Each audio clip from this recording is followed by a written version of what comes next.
injury and transferring where they can go up against good offensive lines and have these types of performances. 8 seconds in the over, what they've done here this afternoon. Watching, but first, be watching what happened on Sunday night. It's the final. It is 4 wins combined between the Cowboys and Eagles. 14 teams had that many all by their lonesome, but the winner here leads the division comfortably. Ben DiNucci era begins for the Cowboys in the cradle of freedom. And there he is. He's from JMU, James Madison, threw 45 touchdowns, 231st pick overall, 7th round. There he goes down. Brandon Graham does not care about your resume. He cares that you have the ball, and the Cowboys fumbled away in the red zone. Deion Sanders on Twitter, in an effort to get the 92-96 Cowboys back together in the field via Troy Aikman's private plane is what he wants to do. Get Charles Haley, get the playmaker, all those dudes. Ensuing Eagles drive. 2nd and 14, Carson Wentz to Travis Fulgham, brought down at the 3. Eventually get a touchdown to that. So it's 7-3 Cowboys. The turnover ends up going against them. They get points for Philly. Wentz, sack strip. Leighton Vander Esch. He's a big outdoorsy guy. Went to Boise State. Dorrance Armstrong recovers.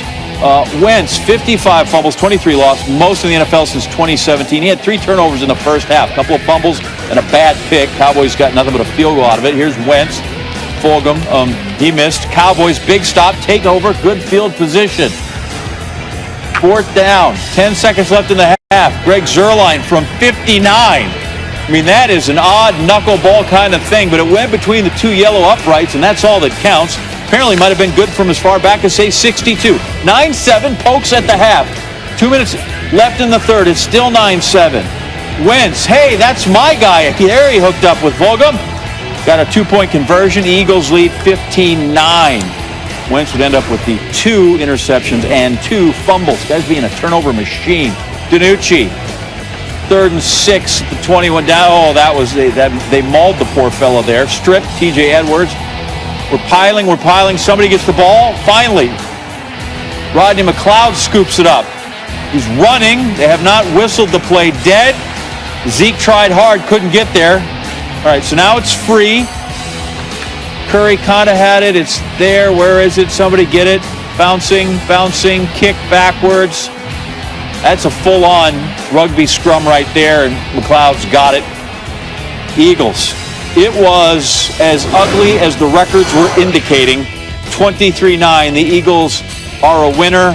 There are your updated NFL East standings. I mean, it appears the Eagles have a comfortable game-and-a-half lead in this division, and now a 67% chance to win the division. Giants don't appear to be the threat. Cowboys, that is not the season they plan to have at all.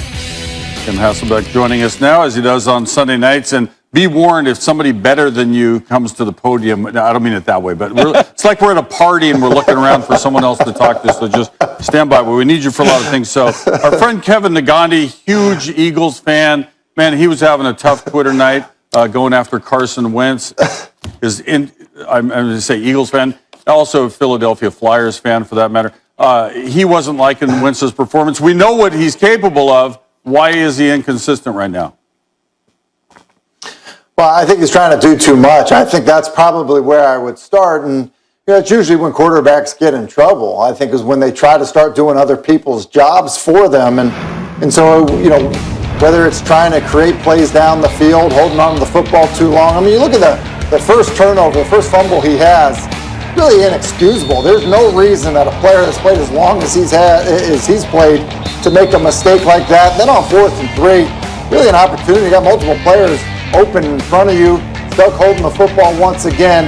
Now, I do think the good news is he did settle down in this football game, started to make some plays, and some of the players around him started to play better once that began to happen. So, look, I think it's probably a combination of with some new characters around him, playing roles that they haven't played before, Carson feeling like he's got to maybe do more than he should be trying to do.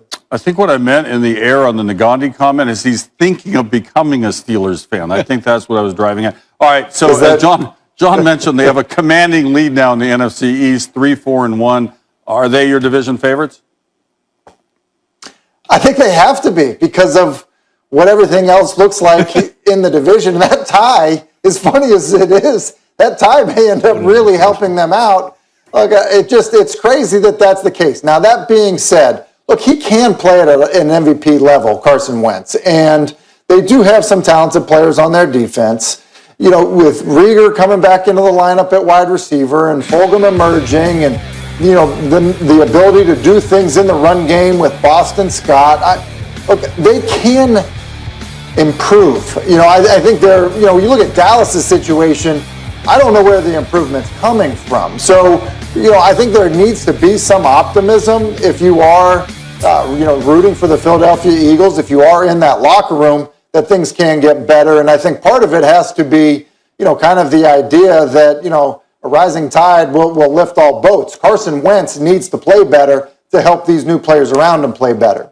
John Kennedy reference out of you on this Sunday night. So this is meant with no disrespect, because anybody who makes the league. They must have some talent. But to be honest, people are like Googling the Cowboys quarterback going to this one, and they struggled offensively. What's your outlook for Dallas? Yeah, it's tough. I mean, it was a long night for them offensively. They really couldn't throw the football, and it's hard to be in that situation. It's a tough spot for DiNucci to be in that situation. And so, look, they need to get Andy Dalton back. They need to get some consistency, you know, at that position. And I think that the other aspect of it is they need to play better defensively, you know, and I think that when you look at the beginning of that football game, the way that Philadelphia was running the ball on them, and Chris Collinsworth pointed it out, it really doesn't make sense. And you can blame it on new system all you want, but there are times that there just needs to be better effort on the defensive side of the ball, and it's going to be a long year, but I think you learn about the character